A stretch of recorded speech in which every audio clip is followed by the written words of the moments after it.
punish something, you typically get, thank you, class, less of that behavior. That is the view of motivation that most of us have, and it's a view of motivation that is largely right in many, many cases. Carrots and sticks. Carrots give you the behavior you want, sticks deter the behavior you don't want. That's often how it works. However, that's not always how it works.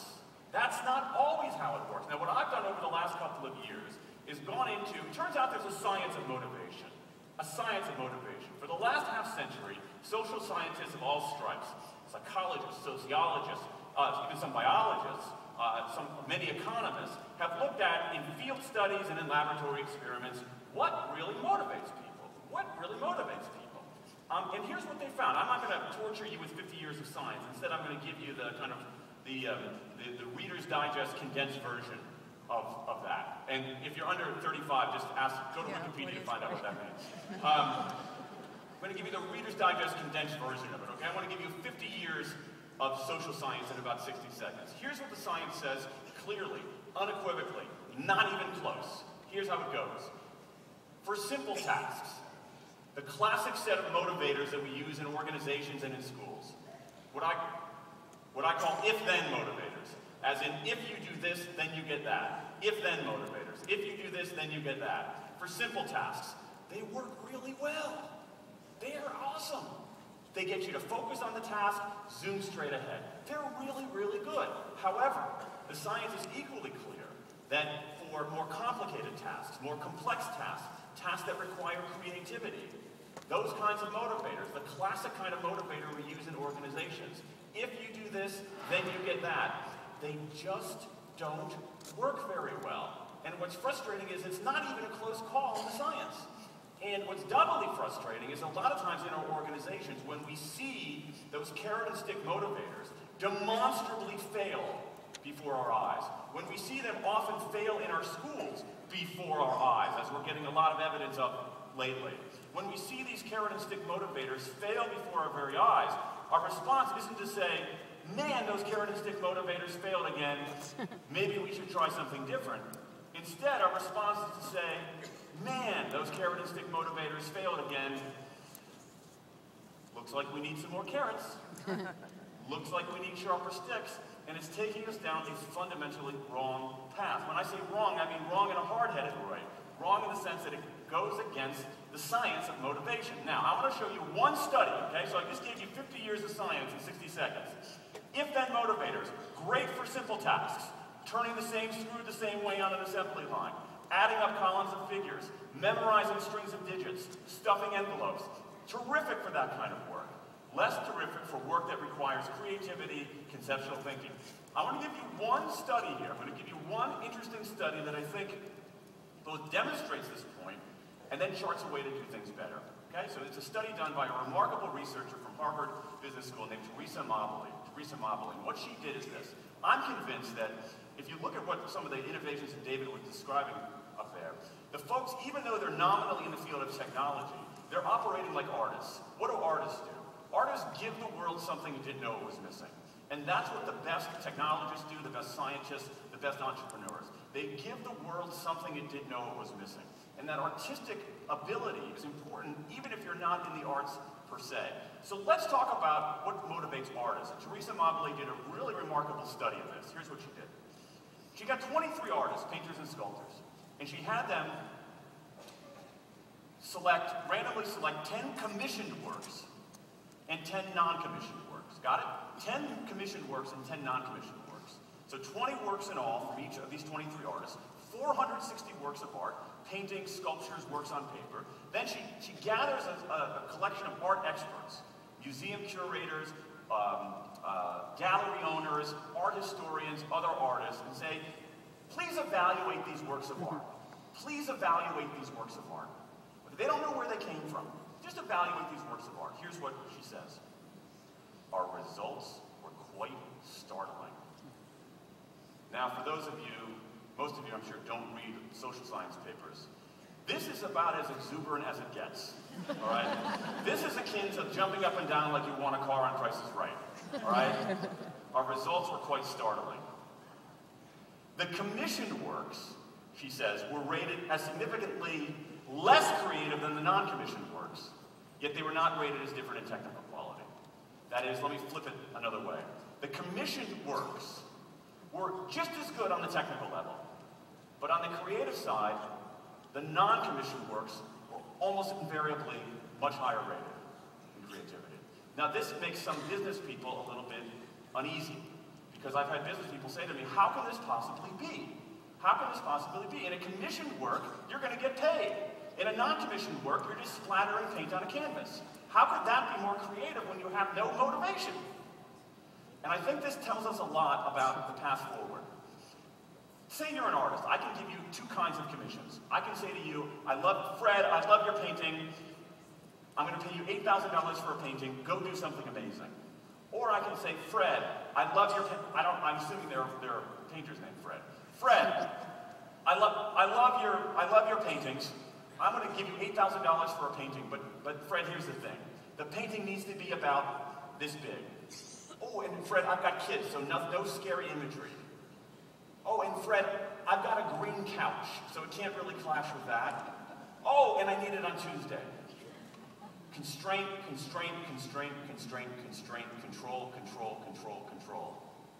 In one case, the commission is very autonomous. In the other case, the commission is constraining. And now here's why this works. Here's why this is significant, okay? Invariably, non-commissioned work is more creative than commissioned work. Why does this matter? Because if you look at our workplaces, and I think even our schools, there is no non-commissioned work. Almost everything in our, you can applaud for that malady in our workplaces. Yeah, 3 cheers for dysfunction. There's no non-commissioned work in our organizations. There's almost no non-commissioned work in our schools. And I think that this points us a way to do a little bit better. And if you look at the science of motivation, it tells you that we should be doing things more like that non-commissioned work. So let's talk about what does work, okay? And I want to leave you with one takeaway here. So let's talk about what does work, okay? Let's talk about what does work, what motivates people, particularly at work. All right? This is an important starting point here. All right? Fact. Money is a motivator. Fact. Money is a motivator. And you know that is a fact because I have written fact right there in capital letters. Now, however, this is really important to understand. I grew up in Ohio, but I lived most of my adult life in Washington, D.C. And this is what we Washingtonians call a true fact. Okay? This is really the case. In Washington, there are facts and there are true facts. This is a true fact. This is really the case. At work, if you don't pay people enough, if you don't treat people well, if you don't compensate people adequately, you will not get motivation, period. Human beings are exquisitely attuned to fairness, especially in the workplace. If you violate the norm of fairness, you're toast. So you've got to pay people enough. I would argue you've got to pay people a little more than enough. All right? In some ways, it's a paradox. The best use of money, the research shows, the best use of money as a motivator is to pay people enough to take the issue of money off the table. So they're focused on the work and not on the money. Because the evidence is very, very clear. The evidence, those have got to be teachers applauding right there.